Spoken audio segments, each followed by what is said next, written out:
Boa noite a todos. Aqui é o Padre Antoniel, conselheiro espiritual das equipes de Nossa Senhora. Eu vim fazer essa live com vocês falando sobre a graça santificante do sacramento. Na verdade, dois sacramentos, né? Porque todos eles edificam em nós a nossa intimidade com Deus.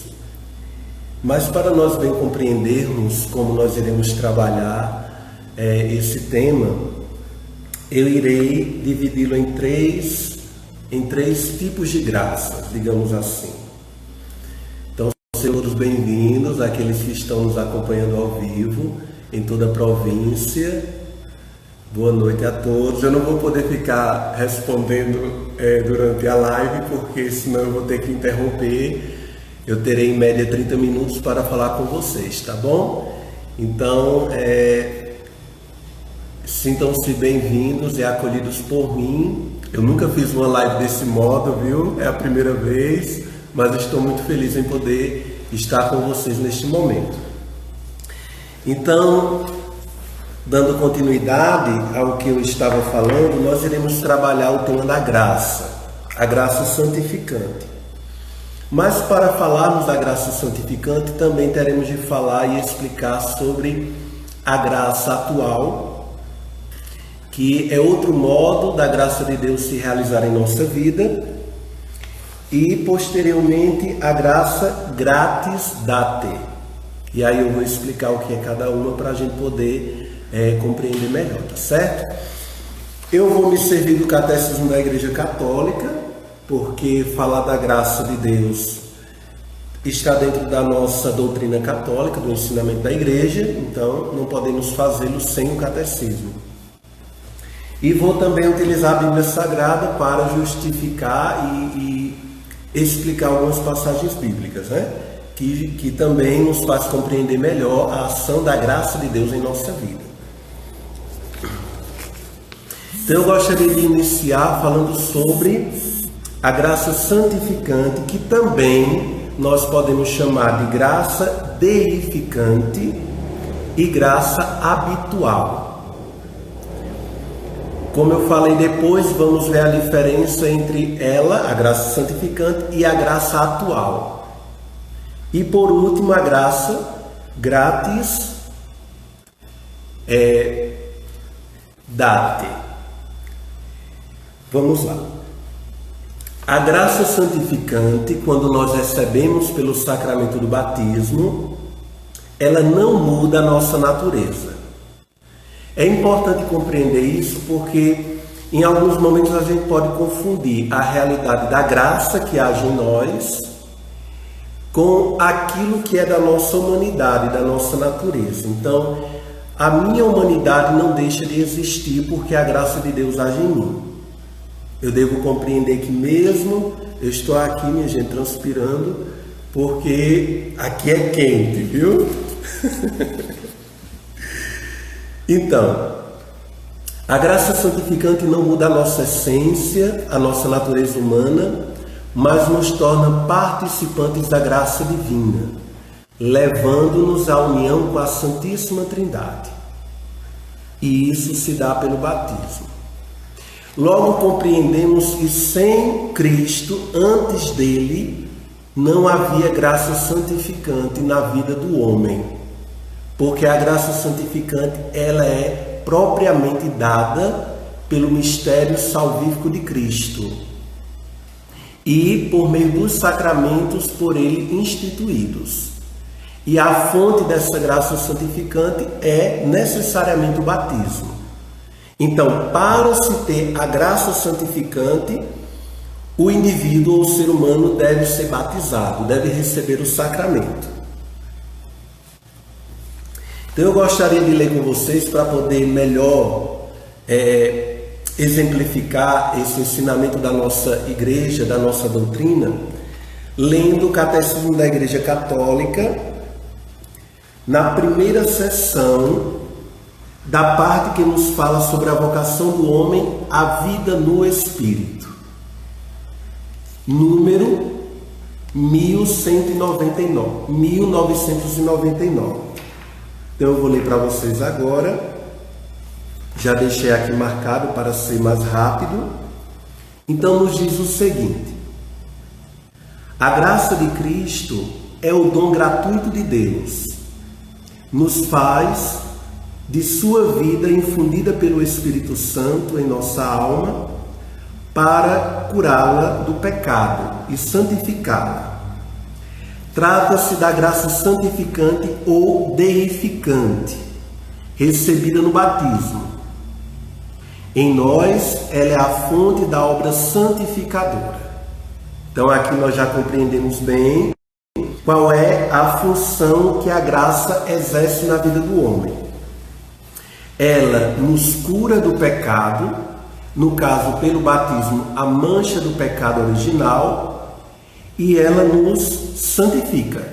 Claro, graça santificante é para santificar o homem. Lembrando que a santidade é o processo pelo qual nós passamos, caminhamos para chegar à salvação. Aqui eu estou vendo aqui o Padre José Maria e tantos outros que estão nos acompanhando ao vivo. Obrigado, viu? É uma honra poder tê-los neste momento. Me perdoe não poder ficar respondendo, mas para poder dar continuidade aqui à nossa formação. Então, a graça santificante ou deificante é um dom habitual. Preste bem atenção, porque aqui está o cerne da compreensão da diferença entre graça santificante ou habitual e a graça atual, que eu vou falar posteriormente.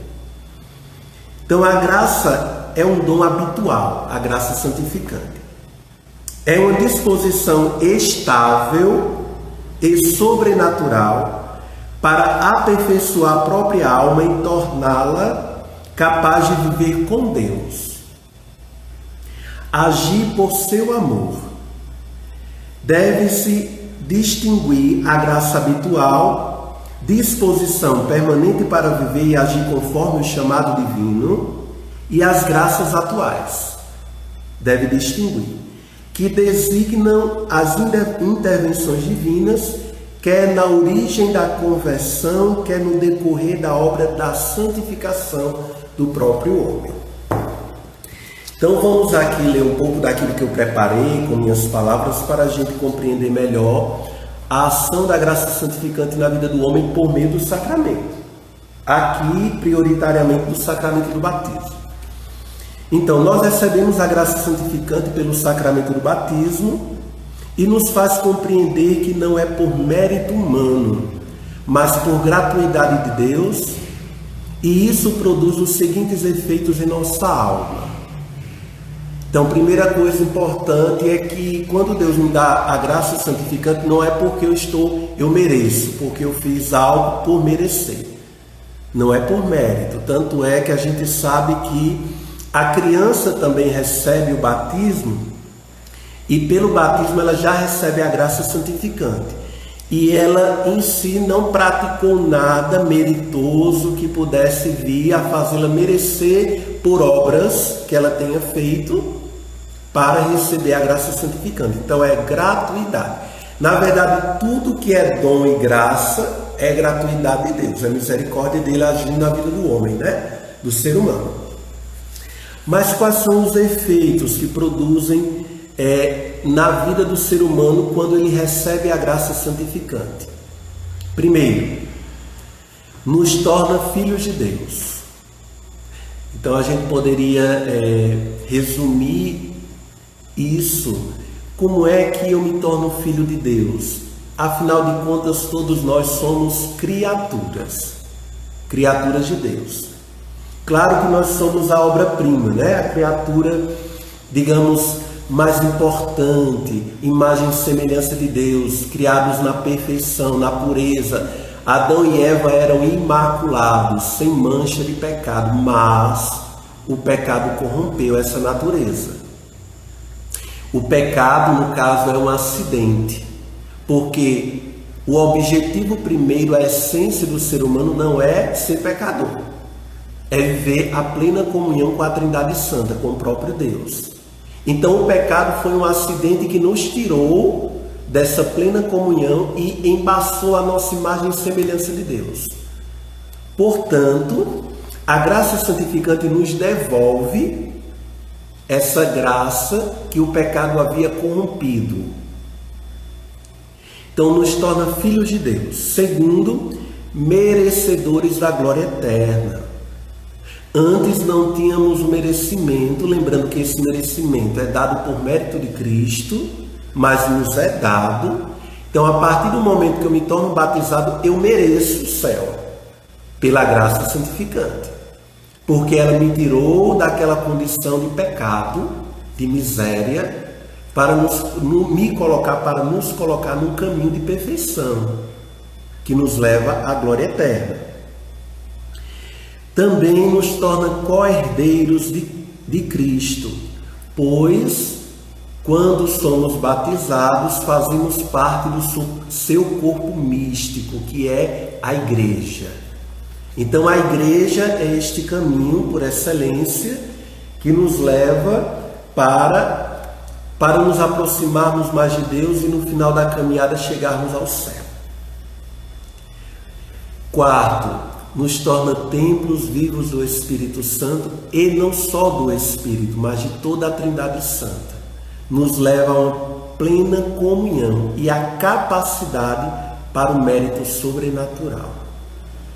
Então esse é o efeito da graça santificante que nos é dada pelo sacramento do batismo. Por isso a gente não pode relativizar a importância do sacramento. E não podemos adiar por qualquer motivo. Há pais que dizem, não, vou esperar meu filho crescer para escolher ser ou não católico, ser ou não cristão. Isso é um risco muito grande, porque a gente não espera um filho crescer para educá-lo. E também isso funciona e se aplica à realidade de fé.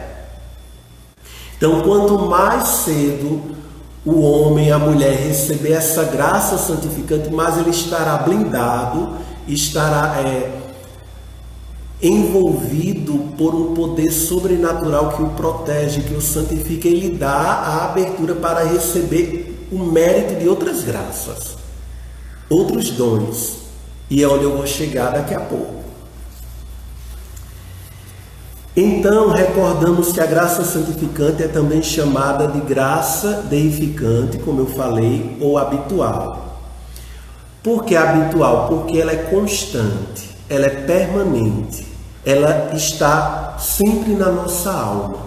Porque a graça santificante, ela age em toda a alma, não é apenas em uma parte dela, é em todo o ser. Lembrando que a alma, ela tem 3 faculdades principais que caracterizam o ser humano, o diferencia de um animal irracional. Quais são? O intelecto, a inteligência, certo? A inteligência, a vontade e a liberdade. Só o ser humano, de fato, tem essas 3 faculdades: inteligência, vontade e liberdade. Por mais que nós digamos que um cachorrinho, um gato, um animal doméstico, ele seja inteligente, aprenda fácil, ame o seu dono, goste do seu dono, mas é diferente a compreensão de inteligência humana, visto que isso depende da alma e da ação do Espírito Santo nela, na própria alma. Então, a graça santificante, ela age nas faculdades humanas, então em toda a alma. Quando é que a graça santificante ela pode ser prejudicada na alma humana? Quando nós cometemos pecado mortal. Lembrando que a gente normalmente classifica o pecado como pecado venial, que seria o pecado mais leve, que não leva à condenação da alma, mas também prejudica, corrompe e pode levar também a pecado mais grave e, consequentemente, pecado mortal. O pecado capital, que vem de capa ou cabeça, que é como origem para os pecados graves. O pecado grave, E esse pecado grave, ele pode ser mortal. Normalmente o é. Então, pecado venial, pecado capital, pecado grave, pecado mortal. O pecado mortal, ele corrompe a graça que há em nós. E como é que o homem, mesmo já sendo batizado, oi a todos que estão nos acompanhando, um grande abraço, Deus abençoe. Então, como é que a graça santificante ela é restaurada na alma humana quando o homem peca, quando o homem comete pecado grave e mortal? É quando recebe o sacramento da reconciliação, também conhecido como confissão ou penitência. Então, é por isso que o tema dessa nossa formação é a graça santificante do sacramento, porque quando nós perdemos essa graça por meio do pecado mortal, nós precisamos dos sacramentos para nos devolver essa graça que porventura possamos vir a perder por meio do pecado. Lembrando que o pecado tem 3 condições fundamentais para ser um pecado grave, como nos ensina o Catecismo da Igreja Católica, que de forma muito objetiva eu poderia explicar do seguinte modo: eu devo saber que o pecado é pecado, que cometer o ato é pecado. Eu devo querer cometê-lo, ou seja, eu devo ter a vontade deliberada de cometê-lo e devo praticar.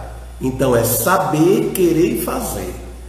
Quando eu sei, quero e faço, eu estou cometendo conscientemente, deliberadamente o pecado grave, mortal, que pode ser mortal.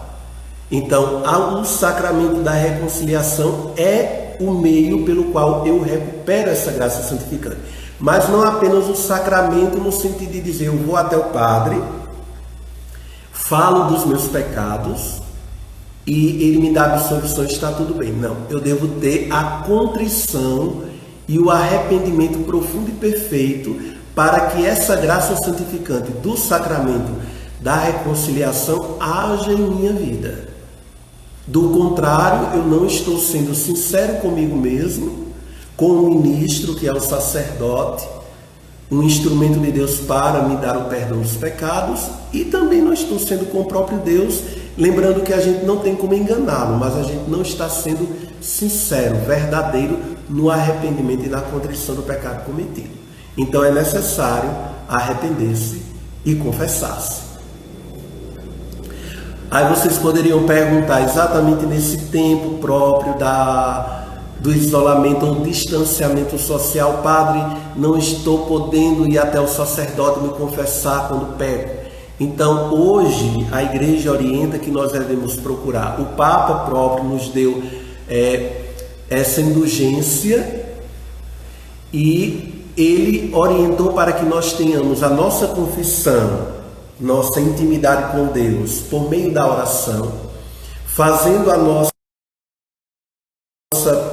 proferindo o pecado que cometemos diante de Deus, rezando, se possível, diante do Santíssimo Sacramento no sacrário, em adoração, rezando pelas intenções do Papa, também, o Credo, Pai Nosso, Ave Maria, o Glória, e quando possível, comungar, também na intenção.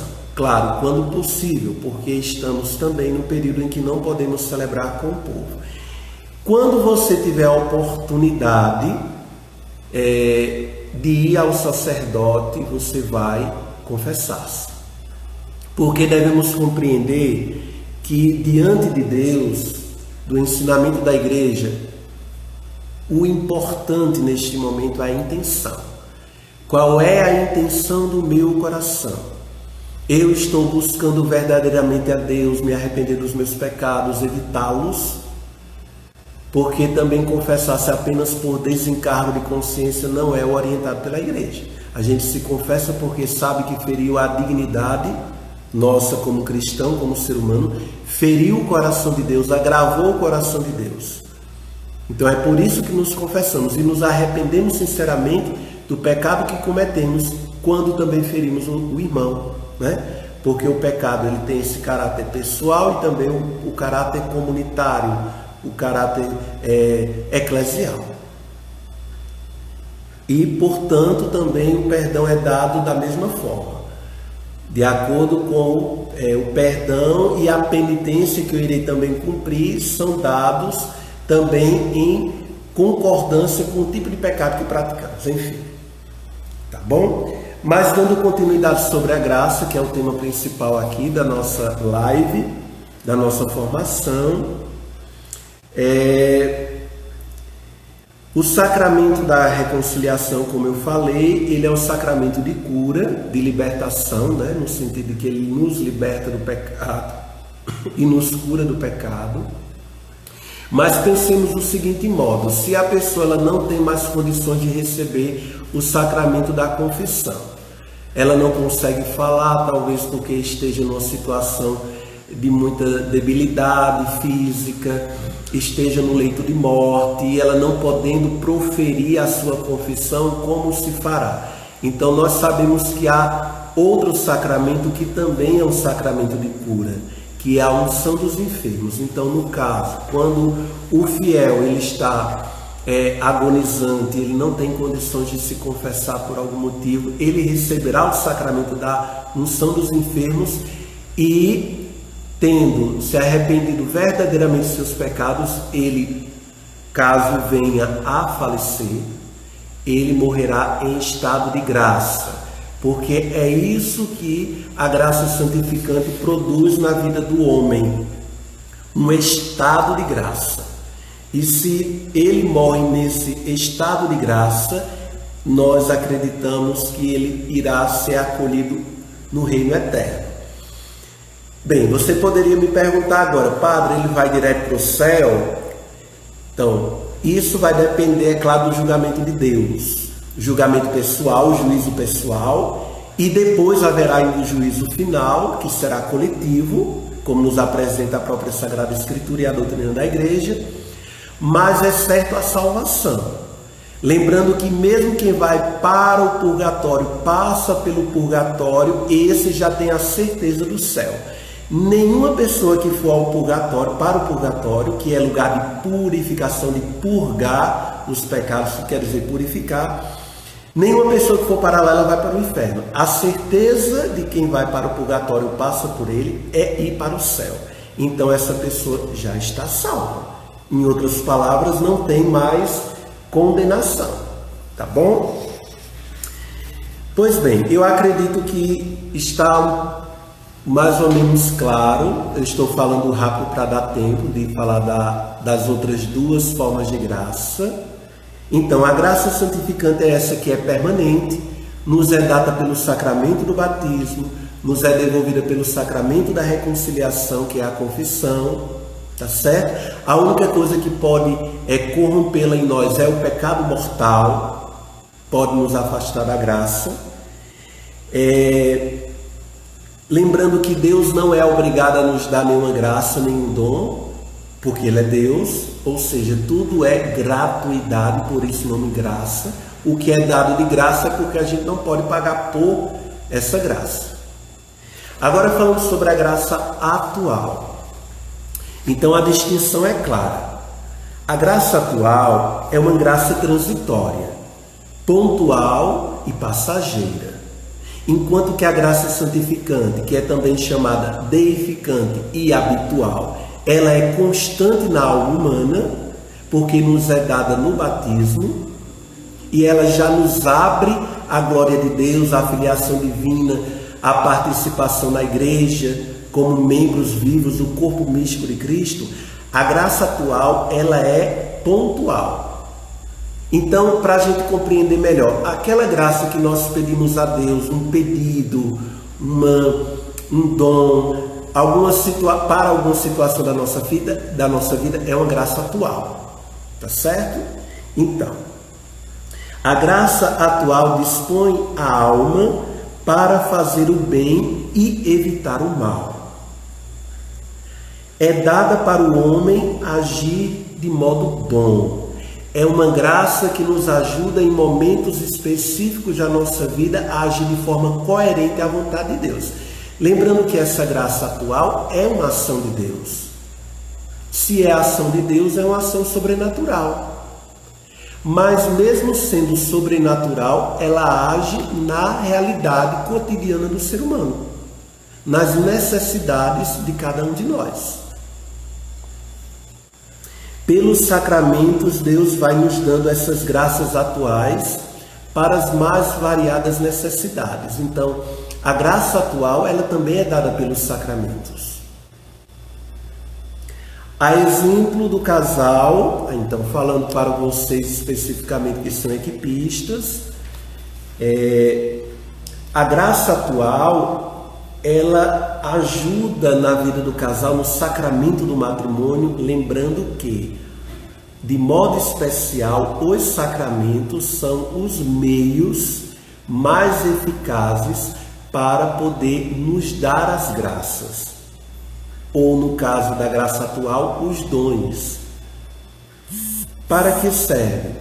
Para nos auxiliar na convivência familiar, na edificação do casal, na conjugalidade.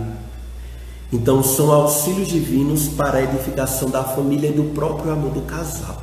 Então, isso é importante nós entendermos, que a gente não pede apenas uma graça quando a gente precisa de um milagre ou de um emprego. Claro que isso também vale.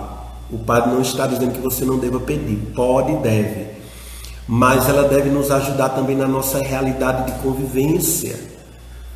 Pedimos a graça de Deus para podermos amar mais, para estarmos mais abertos também ao amor, para compreendermos melhor o outro, para termos o dom da sabedoria, do discernimento.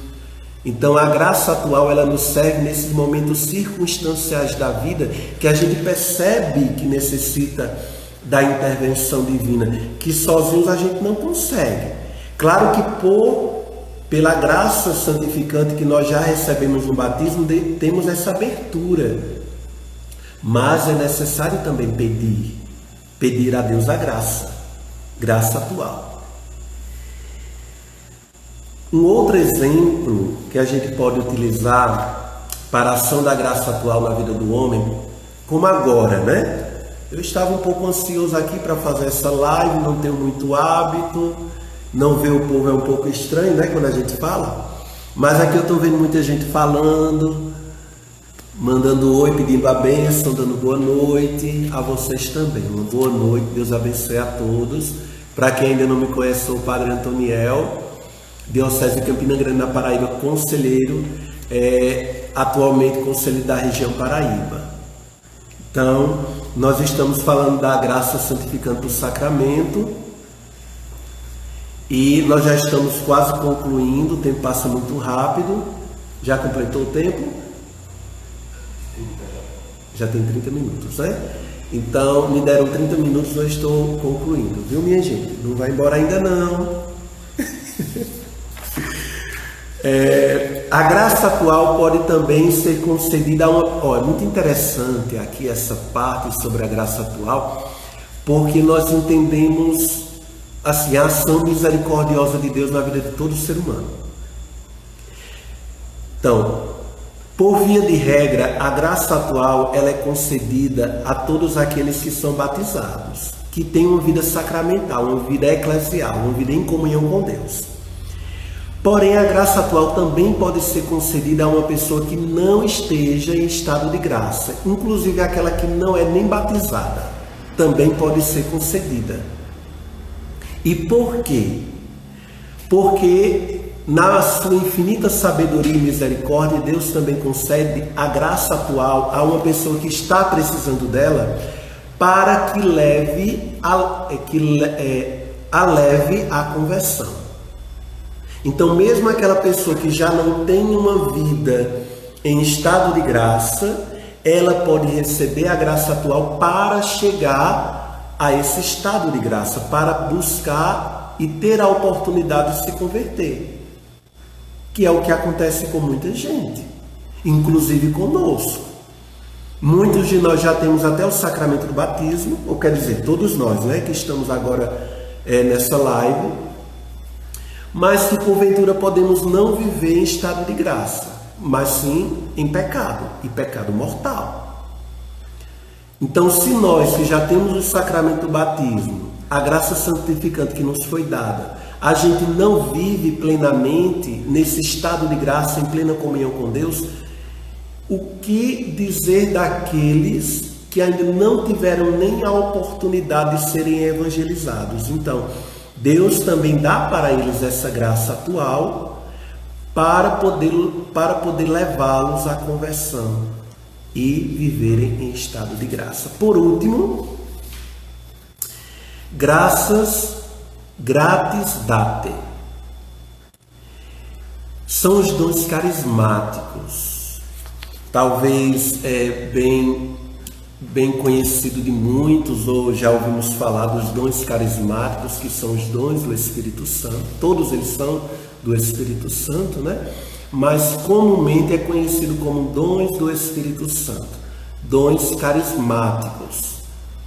Então, os dons carismáticos, uma coisa importante, eles não são indispensáveis para a salvação humana. O que isso significa? É que para eu me santificar, para eu me salvar, necessariamente eu não tenho que ter os dons ou as graças gratis date, os dons carismáticos. Até porque eles não são para a minha edificação pessoal, eles são para o serviço da igreja. Então eu vou ler aqui um pouco para nós entendermos melhor, tá certo? Então, os dons carismáticos não são dados para a própria santificação de quem os exerce, de quem os tem, mas para a edificação do próximo. E aí você pode conferir essa informação na Bíblia em Coríntios 12, versículos de 2 a 11, que são os dons efusos, dons para a edificação da igreja, do próximo. Isso não significa que a pessoa que os tenha também não possa alcançar a santificação por meio deles, né? Claro que pode, porque se é um dom dado pelo Espírito Santo, é porque essa pessoa tem a abertura à ação do Espírito Santo, e isso vai ajudá-la a crescer na fé, a viver em uma profunda intimidade com o Espírito Santo. Porém, não quer dizer que essa pessoa necessariamente é mais santa do que outras. E mesmo que eu não os tenha, isso não me impede de alcançar a santidade.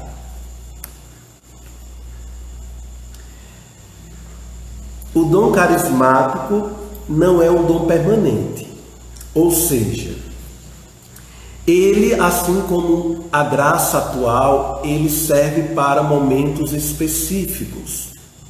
Vou dar um exemplo: o dom de cura, ele age por meio de uma pessoa que o pede, que Deus lhe concede, talvez até mesmo sem ele ter a plena consciência ou tenha pedido de forma deliberada, proposital, mas Deus lhe concede esse dom, porém concede também para algo específico.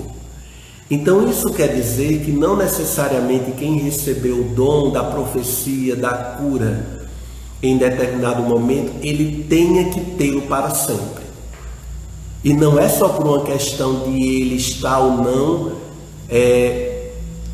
santificado para recebê-lo, mas é porque, como é um dom dado especificamente para uma ação em benefício do outro, para a edificação do outro, então ele pode ser concedido em um momento específico também. Então ele não é necessariamente um dom permanente como é a graça santificante. Ela é permanente, é estável na alma humana. Aqui eu, quando preparava essa formação, eu li algumas coisas e ouvi de alguns santos da igreja ou teólogos que diziam que nós devemos ter muito cuidado, porque os dons carismáticos ou as gratis date, quando nós pedimos, e normalmente nós os pedimos, né? Nós pedimos e o Espírito Santo concede, devemos ter muito cuidado. Cuidado, inclusive, para não confundi-los. Porque, por exemplo, uma pessoa que tem o dom da profecia, ela pode ser confundida com uma pessoa que é adivinha, uma cartomante, uma pessoa que lê mão. uma pessoa que faz adivinhações sobre a vida do outro, e isso não é permitido. Na verdade, a Bíblia, em Deuteronômio 18, se eu não me engano, também condena. Então nós devemos ter muito cuidado, porque os dons carismáticos, se não bem exercidos e vividos, podem ser motivo de vaidade para o ser humano. Porque quando a gente exerce, não é para o nosso engrandecimento, para o nosso autoelogio, para a nossa vanglória, não.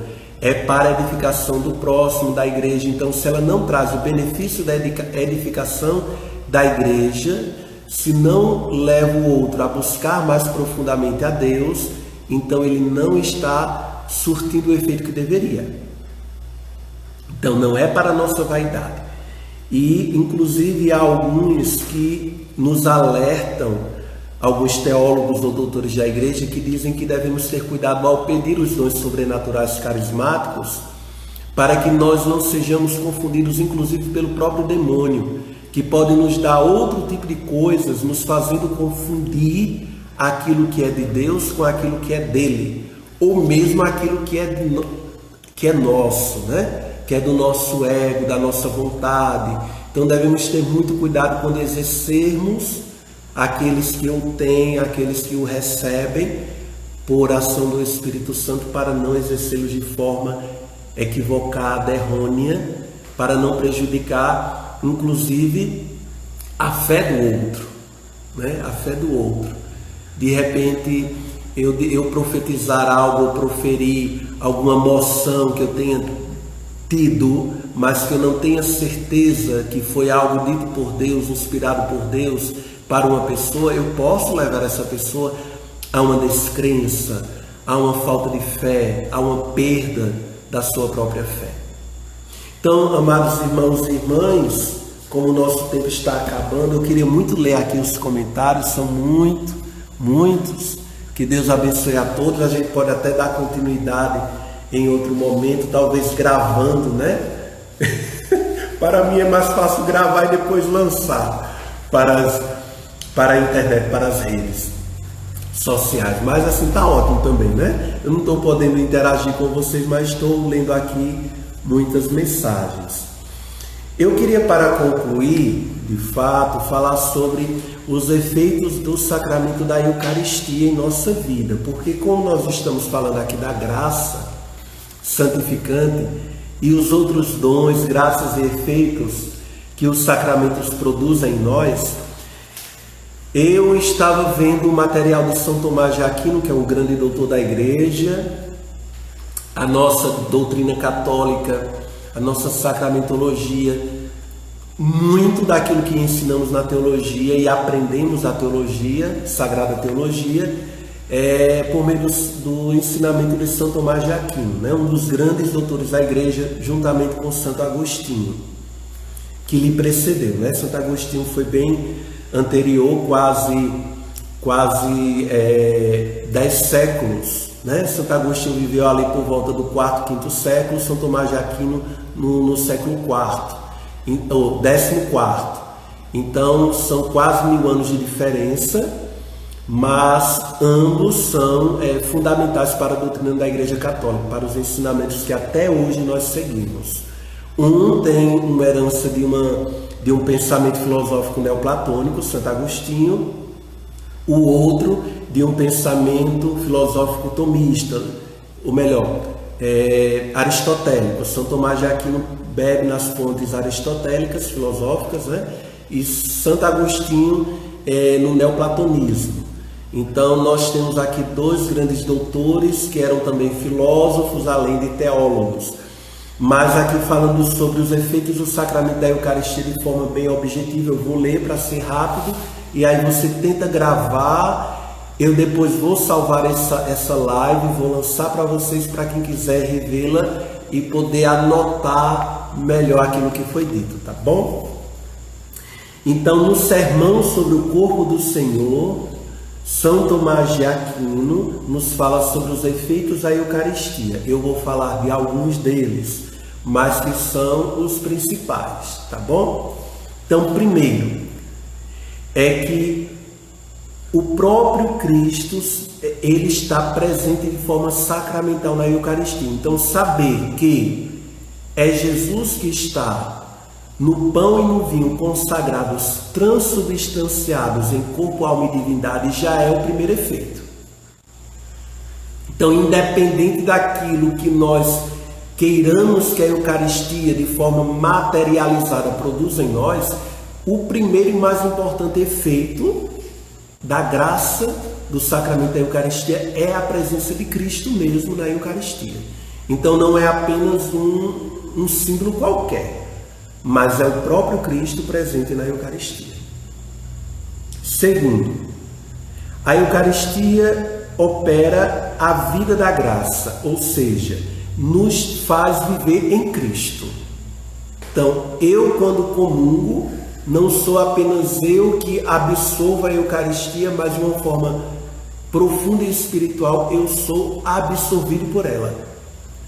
Então, Cristo também me consome, né, no seu amor por meio da Eucaristia.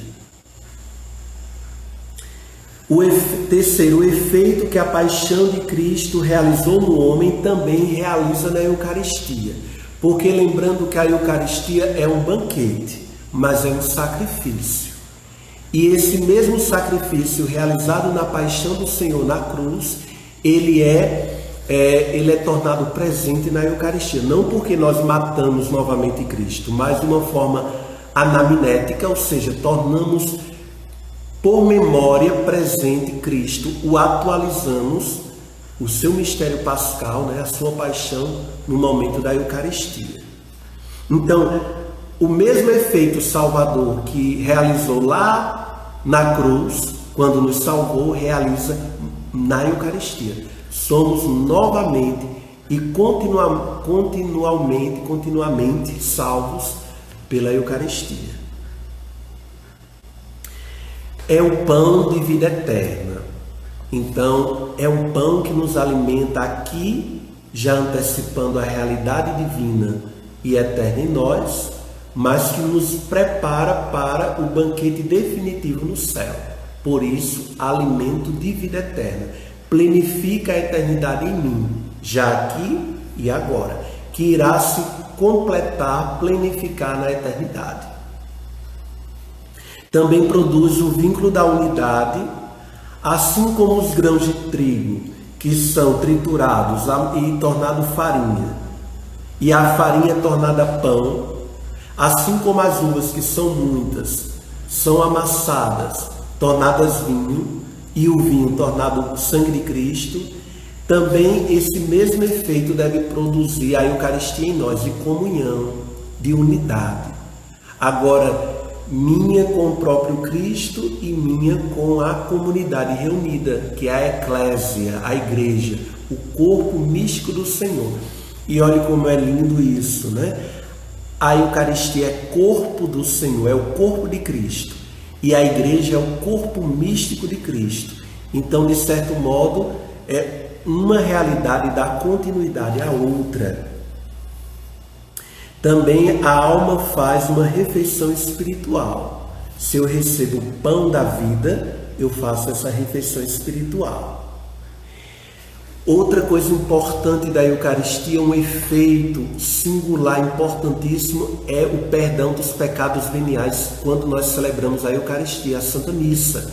Por isso é que é importante, quando nós vamos à Missa, participarmos dela do início ao fim. Não devemos chegar na missa depois que já tem sido realizado o rito inicial, o ato de contrição, o ato penitencial, melhor dizendo, ou depois da liturgia da palavra.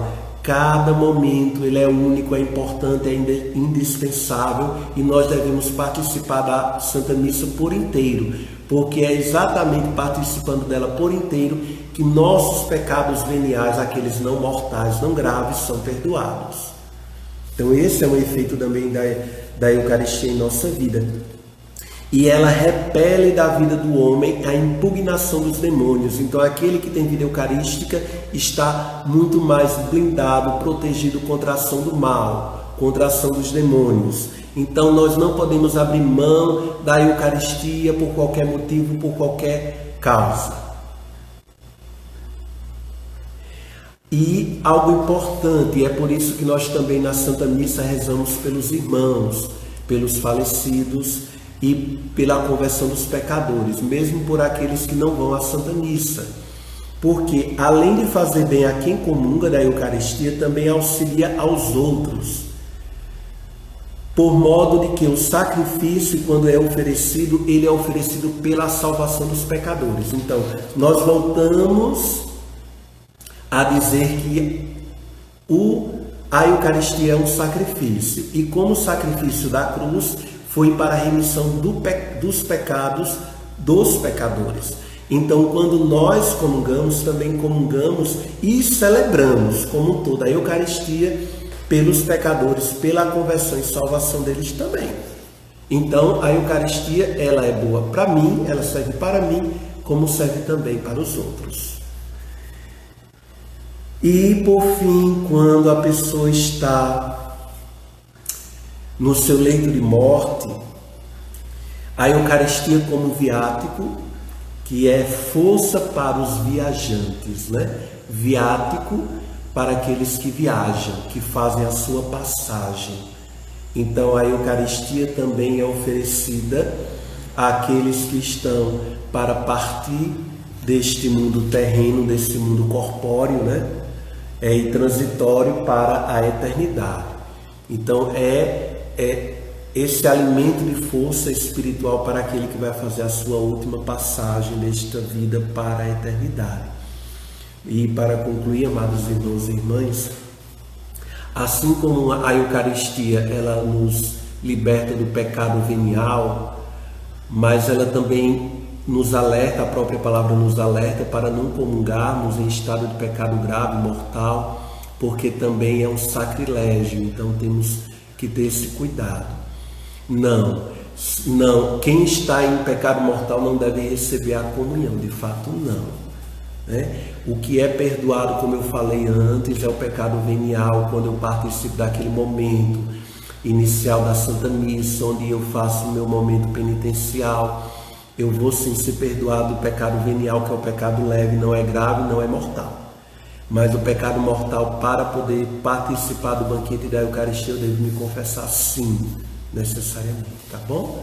Então isso é o que nos ensina a doutrina da Igreja Católica. A Eucaristia também ela tem o poder de perdoar a consequência da pena, quando nós a comungamos de forma em estado de graça,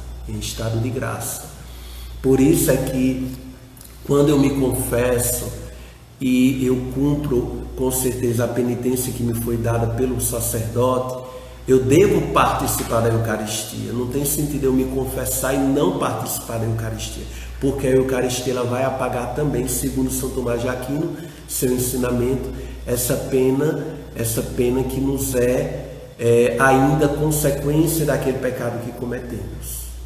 Então, amados irmãos e irmãs, eu concluo aqui a nossa formação sobre a graça santificante, que foi ampliada para falar sobre a graça santificante, que também é conhecida como graça habitual ou deificante, diferenciando da graça atual e também da gratia date, que é aquela graça dada como carisma, como dons, ferramentas para a edificação da igreja e para a edificação do próximo.